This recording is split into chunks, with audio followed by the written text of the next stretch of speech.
Look at this cute little view we got here. What up, world? My name is Nick, here on a mission to tell you guys today what I learned from Billionaires. Last year, if you guys have been following me, I downloaded every Audible that a billionaire ever wrote a book. You know, all the billionaires that wrote books, I downloaded the Audible so I can listen to them. That's my inner circle. Those are the people I want to learn from. Those are the people you should be learning from. But I wrote down 8 things that I learned over the last year studying these guys. Check out this view. A little cute little upstate New York. It's beautiful. We're going to take a walk by the river here. I'm going to show you guys up the river. It's a little canal. Waterways transformed the world. But back to the point. I got it written down here. 8 things that I've learned from these billionaires. You know, you want to emulate these guys. You want to find the common denominator with what they did, and you know, that's what we're gonna do today. We're gonna state some of these common denominators and kind of keep them in front of us. So let's get to it. Number 1, and these are in no order. These are just things that stood out to me. And some of the books that I read, by the way, the Nike founder, Shoe Dog.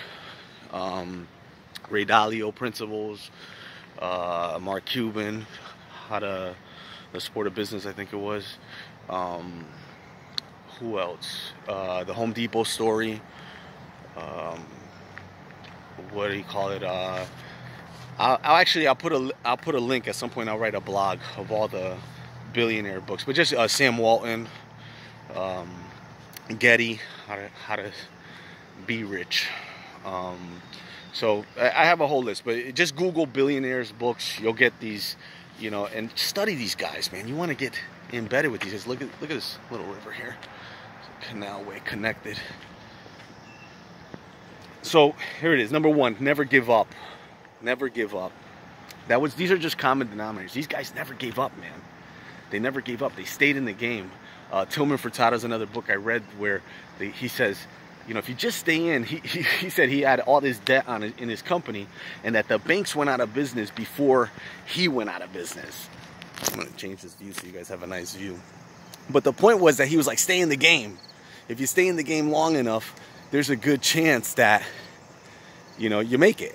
And that maybe if at the very least, your competitors will die out, right? And I've heard Jordan say, you know, I never lost a game. I just ran out of time, right? This idea, they never give up.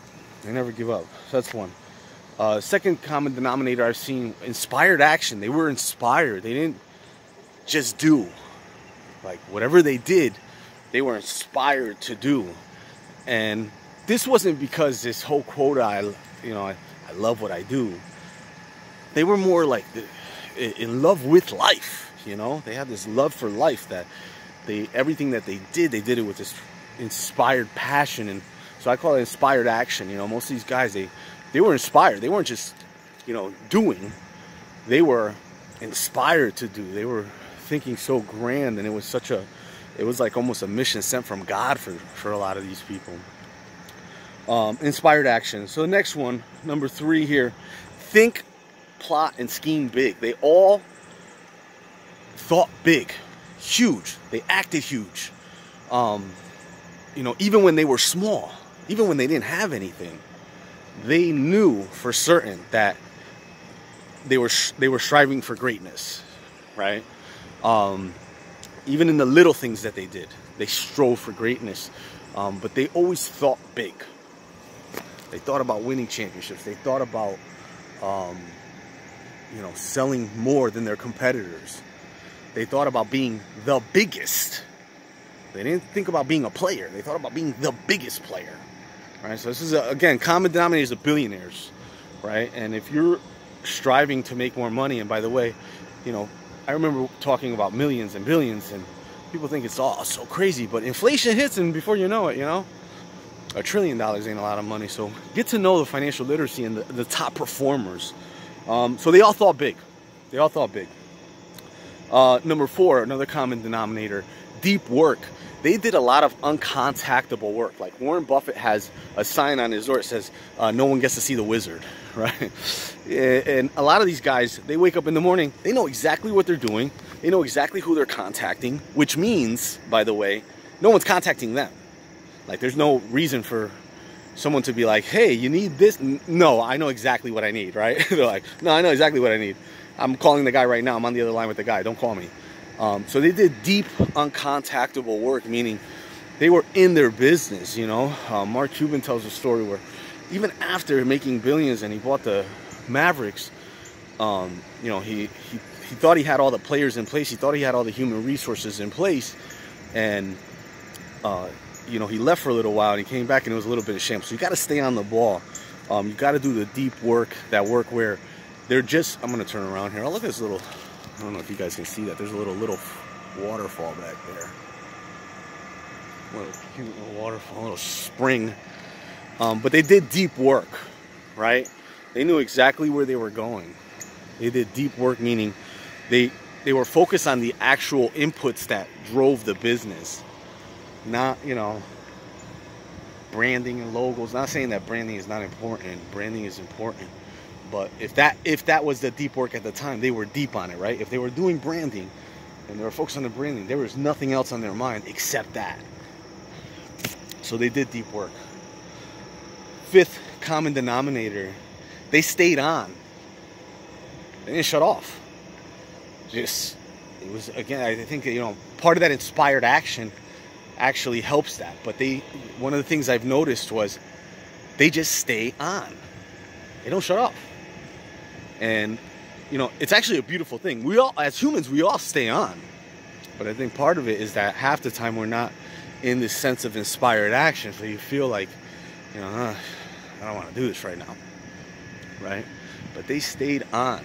They were, from the time they got up to the time they went to bed, they were about it. And sometimes at the expense of, you know, other parts of their life, which, you know, I don't think is the goal. I think the goal is to live a happy, healthy, wealthy life, you know. So you want health, wealth, and happiness, as my guy Ty Lopez says. That's really the goal, you know. You want a nice, balanced, good life. But they stayed on, you know. They stayed on, even in that balance. Even the guys, I can't speak to the other guys, but this is the common denominators, right? Of billionaires, you know. They stay on.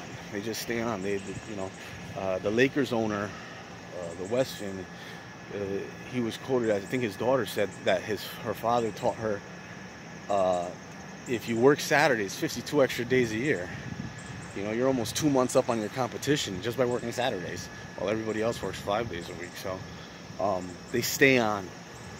Another common denominator, they did what it takes. They didn't do what was convenient, which is another point. They all traveled. So 2 points there, right? Did what it takes, and you know, they did what it takes. And I'm not saying they did or didn't pass any ethical lines, right? I don't know. I'm sure they did. By the way, they're writing their own biographies. They're probably not going to put that juice in there. Some of them did. Some of them were like, "Hey, man, this is what happened," right? But they did what it takes, and there was no excuses. You know, there was definitely no excuses, and they traveled. Almost all of them had to get on a plane, had to get on something, and keep it moving.